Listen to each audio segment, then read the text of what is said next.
lady's speech just now, I'm not certain as to which is eroding more quickly, the coastline of Scotland or support for the increasingly incompetent SNP administration in Edinburgh. Sir David, I want to confine my remarks this morning to a particular part of my constituency, one of the jewels in the crown of East Devon, Sidmouth, a Regency seaside town well known, I know, to my honourable friend the Minister. Sidmouth is at the gateway to the Jurassic Coast World Heritage Site, and a large part of the town is in a conservation area.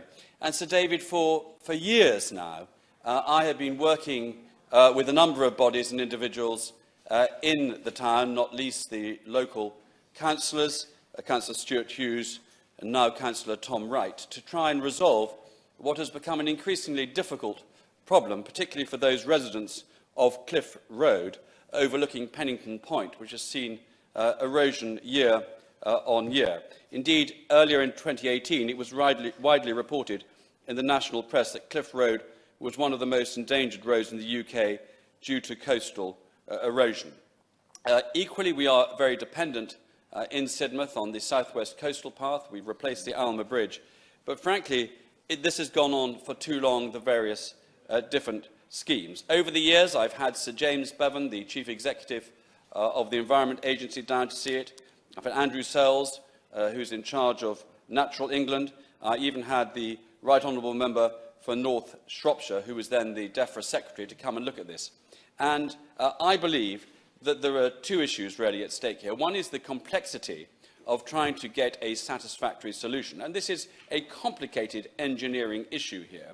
But there are so many different bodies involved in this, in the steering group. East Devon District Council, Sidmouth Town Council, local fishermen, the Environment Agency, Devon County Council, the National Trust, the Cliff Road Action Group.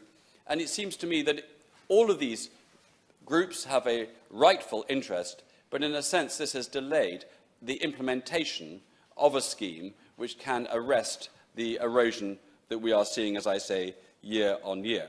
Now, the new scheme that has now finally been come up with, the preferred scheme for the Sidmouth Beach Management Plan, would see a new groin wall installed on East Beach and a plan to raise the splash wall along the promenade. I'm extremely nervous about the prospect of raising the wall along the promenade, because we've seen what's happened in the neighbouring constituency of Tiverton and Honiton in Seaton, where you can drive down the esplanade in Seaton and not actually see the sea. We would not want that to be replicated in Sidmouth.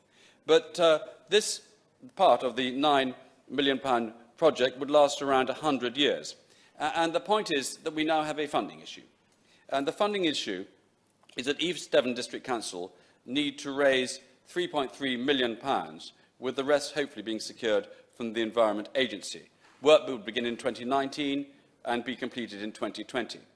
And when we look at areas where we can raise this money from, we are left with either a local levy, the District Council, Sidmouth Town Council, South West Water, local charities, visitors, East Devon Housing and residents. And I would humbly submit to the Minister that it is not satisfactory to try and leave a small local authority with a funding gap which is going to prevent this scheme from being realised. I would also like to ask my honourable... Yes, to give way, of course. He's been incredibly generous in giving way. My local authority has very similar problems, but it's facing a structural funding deficit. And there really has to be consideration given by the Minister's Department and the Department of Communities to look at some form of ring-fenced precept made available to local councils, and maybe more contribution from town and parish councils inland from the coast. Well, certainly, I agree with my right honourable friend that it is almost impossible to have this large amount of money to ask a local authority, because all local authorities are operating under very strict financial constraints now, to come up with this gap. And certainly a scheme of this sort should not be held back by relying on the local authority to make up this difference. Equally, I'd ask my honourable friend, the Minister, about Belwyn.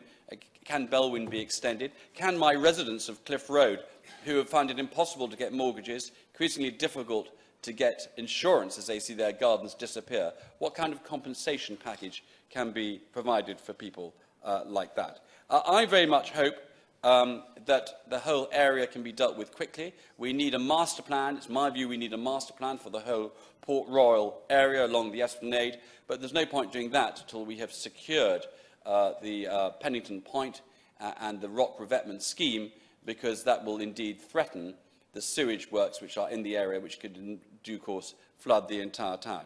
So I don't want to delay this debate unduly, Sir David, other than to say I do think, and I would ask the Minister to come to Sidmouth, he's welcome, as he knows, at any time to come and see for himself. We're almost there now. This has gone on for so long.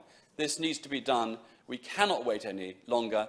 We've got people on side. We've got everything lined up now. And I pay tribute to all those who've got this far. But we do have a funding deficit. And I would ask the Minister to be creative in how he could look at the compensation issue for the residents of Cliff Road and also the funding gap we need to get this scheme now underway.